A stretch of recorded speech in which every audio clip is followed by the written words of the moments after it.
Hideo Kojima does not make games because he simply wants people to have fun or to show off his unique gameplay creativity.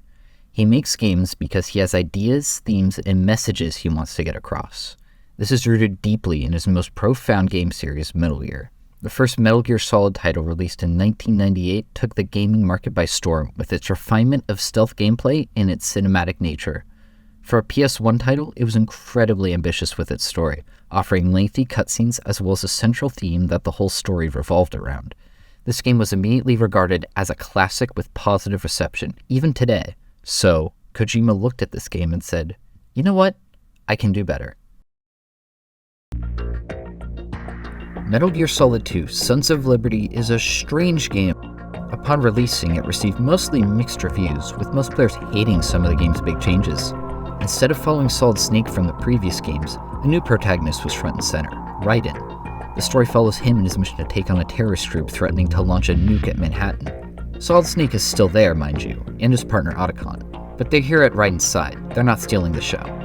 Other characters include Raiden's girlfriend Rose, the colonel from the first game who helps you on Codec, Otacon's sister Emma, the main villain Solidus Snake, and side villains in Revolver Ocelot, Fortune Vamp, and Fat Man.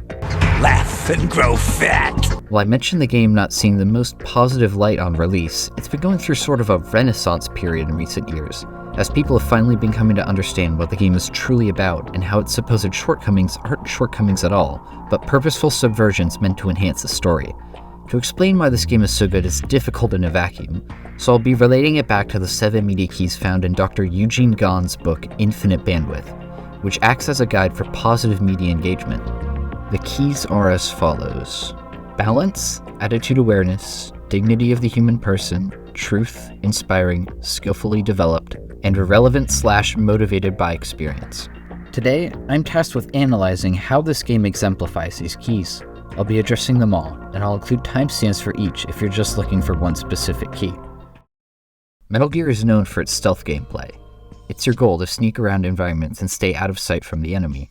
You have lots of tools at your disposal, like a mine detector to stay clear from bombs, the classic cardboard box, and a wide variety of guns. The option of using guns may encourage you to kill everyone in sight, but the game balances its stealth and gun gameplay in most sections by being noticeably easier if the player chooses to play it safely.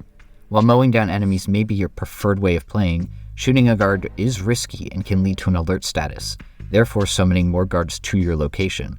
The game doesn't promote mindless killing. In fact, it even gives you a rank at the end of the game and takes points away from your score based on how many people you killed. It respects the dignity of the human person and advocates that you get through as peacefully as possible. This is made more manageable compared to previous games thanks to the new tranquilizer gun. A headshot on any guard will instantly knock them out, and if another guard sees them asleep, they won't panic compared to if they find a dead body. Some unlockables are even hidden behind sparing enemy soldiers and taking dog tags off of them. While there are boss fights in an endgame section that require you to kill people, this is only done to add to the story in regards to the former and test your skill with the latter. One of the main themes of the story is the individuality of the human person, so when you are forced to kill these people, it shouldn't feel good. Raiden is a soldier himself that has struggled all his life to find meaning outside of the battlefield after being raised as a child soldier. He doesn't want to kill people, but he has trouble walking the path that leads him away from the fight. While the game is a serious stealth op with great stakes at hand, it's not afraid to have fun with how absurd some of these situations and characters are. Calling the Colonel or Rose on codec during certain situations can yield quite humorous results, like when you investigate the women's bathroom for bombs. I can't believe you, Jack. Do you know what that place is? I just thought maybe the bomb disposal instructor might be in there. Why would he be in there? Well, you never know. He's AWOL and... Even AWOL, a normal guy wouldn't go into a woman's bathroom. You're the only one I know who would. You're like really strange. Rosemary, settle down. But... It's all right. Right. Rosemary is right. You should probably look someplace else. I can really sympathize with you there, though. What, sir? Nothing. Raiden, that's that. Return to your duties. You guys are unbelievable. Sending a picture of a poster girl to Otacon will make him embarrassingly blush before saving the pic for later. What you like is your business. Just get those Metal Gear pictures.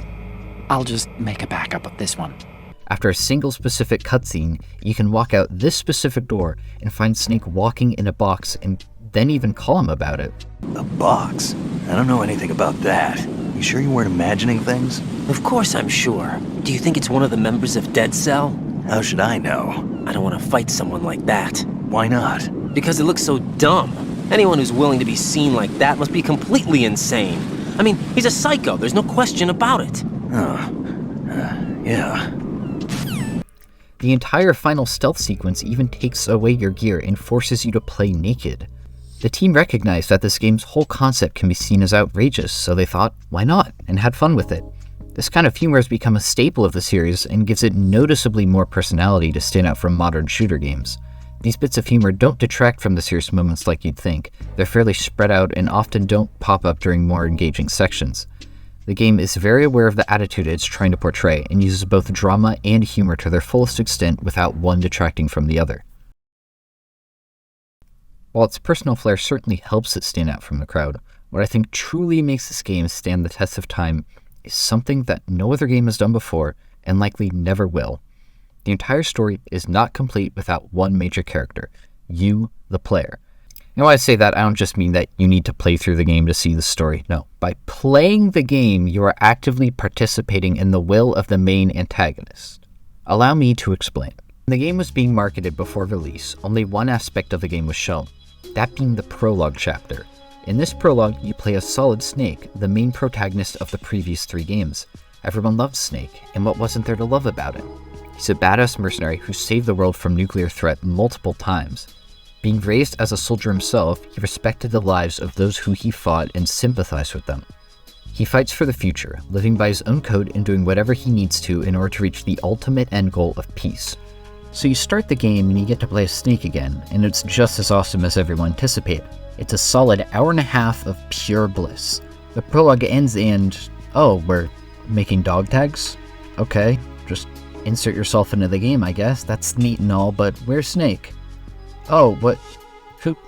Who is this? Unbeknownst to literally everyone, you only play as Snake during the prologue chapter. The rest of the game is dedicated to a new protagonist codenamed Raiden.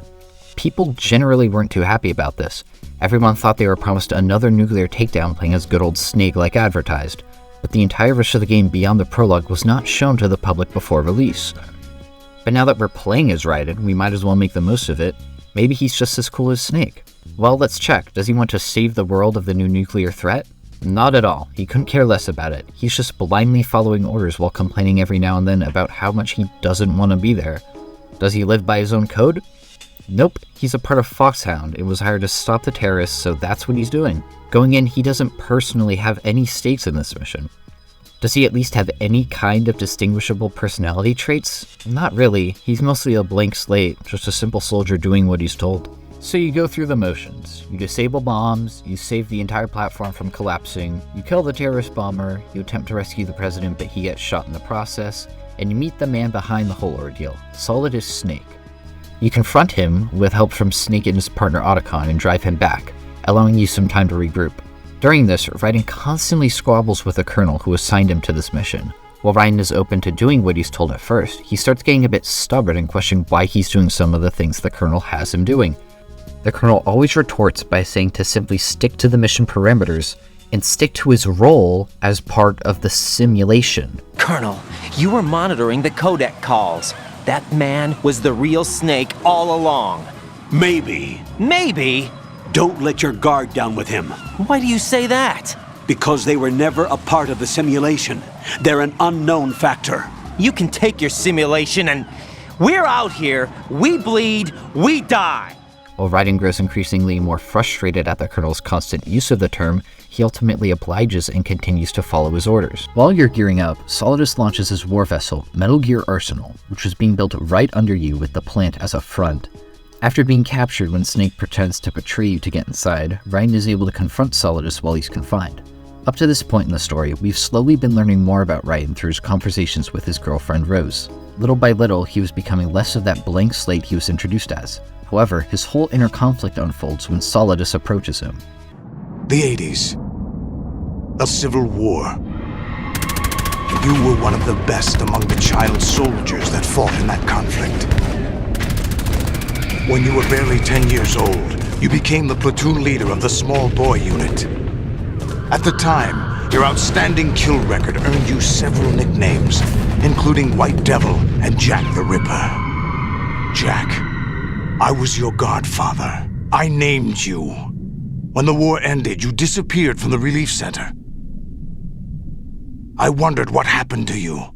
I should have known they would recruit you. Raiden was raised as a child soldier. He was forced onto the battlefield with a gun in hand to kill anyone and everyone he saw just so he could eat and sleep later in the day. Saldus was the man who led these child soldiers into battle. In a messed up sort of way, he was like Raiden's father. Raiden did what he was told to have a shot at life, and while he was able to find temporary peace with Rose, his mind never truly left the battlefield. He was left thinking what exactly he was fighting for. Upon escaping, the facade starts to collapse everywhere around you. As you approach the final segment of the game, you get an unnerving call from the Colonel. Raiden, do you copy? You must continue your mission. I've lost all my gear. I need to locate Snake. He was never factored into the simulation. Leave him out of this. I think Snake has my gear. Raiden, take out Solidus and his men. You must recover Arsenal intact.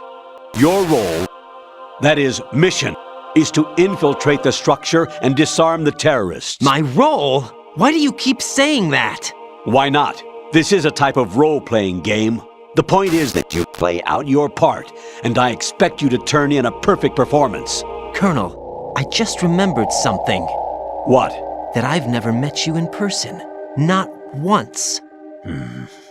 Complete your mission according to the simulation. Colonel, who are you? No more questions. We have Rosemary. What do you mean by that? Over and out. Raiden mostly brushes this off, but many optional codec calls reveal that the Colonel's completely lost his mind. Raiden, turn the game console off right now. What did you say? The mission is a failure. Cut the power right now. What's wrong with you? Don't worry, it's a game. It's a game just like usual. You'll ruin your eyes playing so close to the TV. What are you talking about? As it turns out, the Colonel's not the Colonel at all, but rather an advanced AI acting in his place who scripted every event in the game up to this point. To begin with, we're not what you'd call human. During Raiden's final confrontation with Solidus, this AI makes contact with Raiden to reveal their entire scheme. I could go incredibly in detail about all this, but I want to make this as digestible as possible. To summarize, this AI is the final remnant of a group of 12 men known as the Patriots who worked to script everything that happened in America's history. The Patriot AI is working towards one thing: control. In the newly digitized world, the online space gets flooded with articles and stories showing clear bias and only presenting conveniently constructed half-truths. The AI aims to filter these through a means of censorship, only presenting the one irrefutable truth. We've always kept records of our lives. Through words, pictures, symbols, from tablets to books. But not all the information was inherited by later generations. A small percentage of the whole was selected and processed, then passed on. Not unlike genes, really. That's what history is, Jack. But in the current digitized world, trivial information is accumulating every second, preserved in all its triteness, never fading, always accessible. Rumors about petty issues, misinterpretations, slander. All this junk data, preserved in an unfiltered state, growing at an alarming rate. It will only slow down social progress, reduce the rate of evolution. With no biases present, the collective masses would eventually fall in line and unite under one way of thinking. With every person thinking the same, it would lead to peace, as nobody would hate one another for their views and beliefs. Everyone would be the same. As I said earlier, the Patriot AI scripted everything that happens in the game. That's because everything up to this point is all part of their simulation. The whole game is the Patriot AI's test to see how far a soldier is willing to go while blindly following orders. While Raiden does question his orders here and there, he still goes through with them and plays his role in the simulation. This concept of control is the exact thing that Raiden has struggled with his whole life.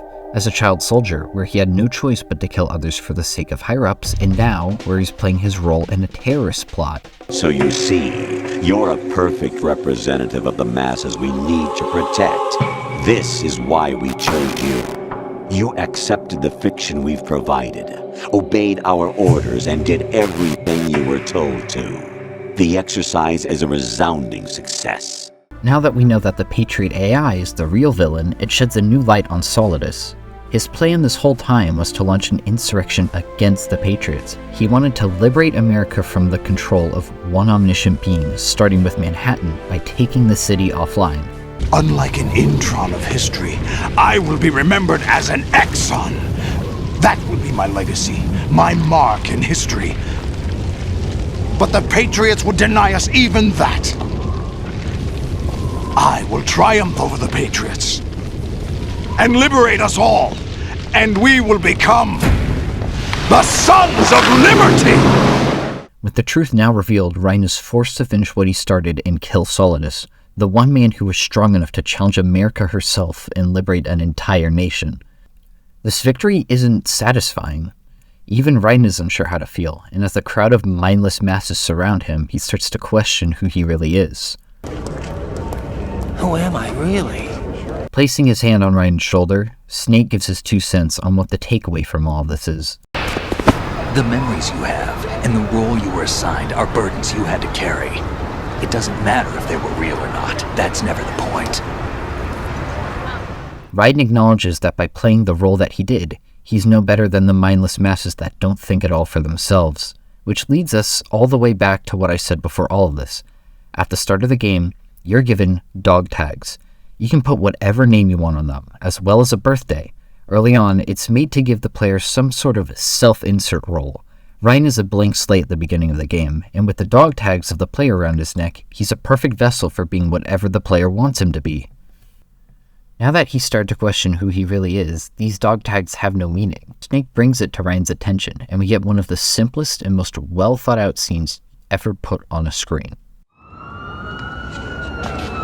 By the way, what is that?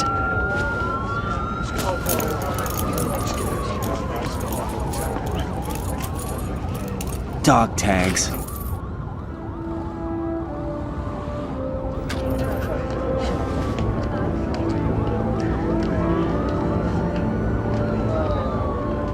Anyone you know? No, never heard the name before. I'll pick my own name, and my own life. I'll find something worth passing on.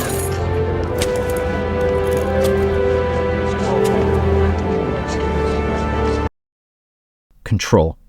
Raiden's struggle with control dates all the way back to when he was a child and persisted throughout the events of this game. He fought because he was told to fight, not because of his morals or beliefs. With the man who burdened this cycle of control upon him now dead, and the Patriot AI going into hiding, only one source of control is left: you, the player. By taking part in playing the game, the player is manipulated and controlled by the Patriot AI into thinking they were essentially replaying the first Metal Gear Solid game. The whole game is constructed to play out similarly to the first game, and with the main protagonists having no character of their own to start out with, players could live out their fantasy of taking on the world as Snake. By throwing away the dog tags, Ryan rejects the player's control of him. He is no longer allowing himself to be a vessel for players to live out their fantasy of what they want from the game. This is the moment Ryan decides to truly become his own character. He decides to not be a part of the unenlightened masses. He makes the decision to find something worth fighting for and to find something to pass on to the future. And that is the most profound execution of a game theme you will ever find, and what truly makes this game an inspirational masterpiece. Can I ask you something? Who am I, really? I wouldn't know. But we're going to find out together, aren't we? Oh. Yeah.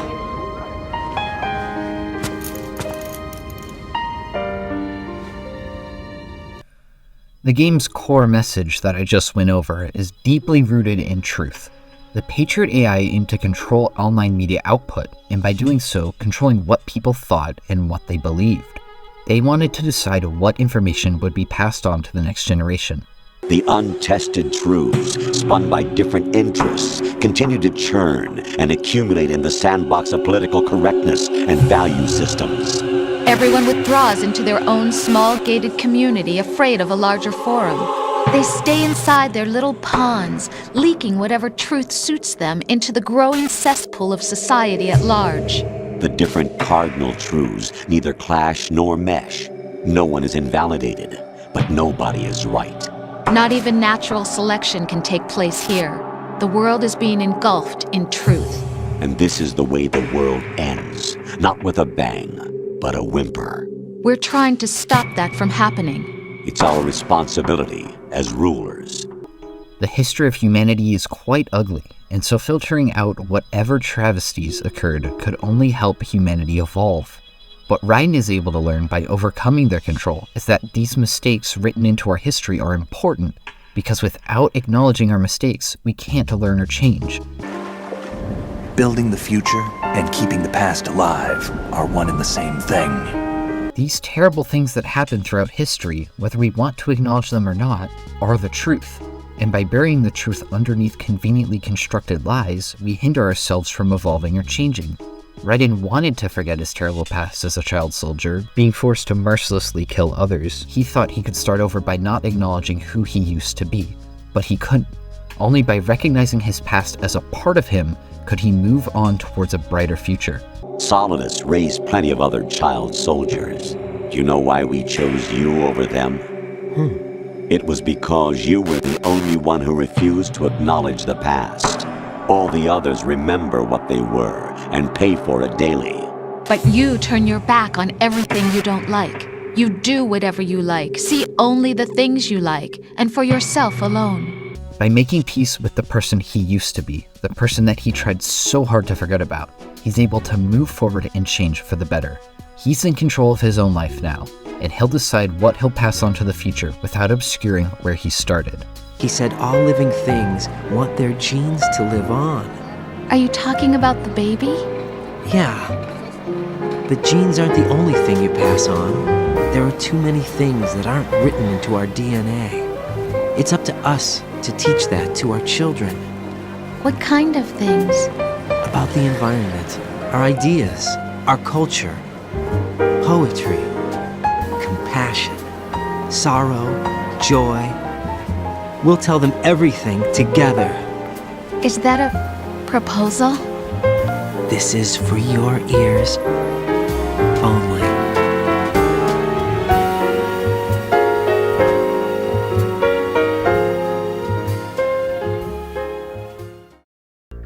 Hideo Kojima does not make games because he simply wants people to have fun or to show off his unique gameplay creativity. He makes games because he has ideas, themes, and messages he wants to get across. He never wanted to make another Metal Gear game past the first one, in fact, but he came back again, and again, and again, and again, and again, and again, and again. But each time he came back, he felt the need to outdo himself. With the experience he gained over years in the industry, it motivated him to make a once-in-a-lifetime experience, multiple times. And, in my opinion, he peaked with Metal Gear Solid 2: Sons of Liberty. Even disregarding the profound story, the gameplay is so fresh and unique that it feels like it came out yesterday. There's so many random encounters and interactions that add absolutely nothing to the overall game, but are just there because the developers wanted them to be. You can shoot these glasses in the ship's interior. Doesn't add anything, but it's there. Hundreds upon hundreds of recorded voice lines through codec calls that are completely optional to listen to, and that most people won't even hear on a normal playthrough. Raiden, what are you doing? You forget yourself. I can't believe you. What's wrong with you? I highly disapprove. Just... What do you mean, I'm just? Rosemary, you're right. One shouldn't stoop to vulgar levels just because they've set foot on the battlefield. But I can sympathize with you there. You what? Nothing. How twisted. The both of you. There's even an entire side mode that lets you model swap characters with each other, which is just the stupidest thing ever. The whole game is littered with these goofy Easter eggs and unique interactions that not everyone will come across, giving some sense of uniqueness to each individual's playthrough in a supposedly linear game. It's hard for me to stay on topic and not gush about how awesome this game is, because there's just so much this game has to offer. It's the easiest 10 out of 10 I could give a game. I could go on all day, but I wanted to make this short and digestible. With all that being said, I think it's clear that this game is quite skillfully developed. The gameplay is incredibly fleshed out for a game that came out in 2001, with many different options available to the player regarding if they wish to be a pacifist or not. The story is simply unparalleled, and I think its inclusion of the player as an integral step in Raiden's character development is what cements it as the peak of the gaming genre. I would highly encourage anyone to check it out if they haven't, as well as the rest of the series, and I hope it can affect you like it affected me. Thanks for giving me your time. We need to pass the torch and let our children read our messy and sad history by its light. We have all the magic of the digital age to do that with. The human race will probably come to an end sometime, and new species may rule over this planet. Earth may not be forever, but we still have the responsibility to leave what traces of life we can. Building the future and keeping the past alive are one and the same thing.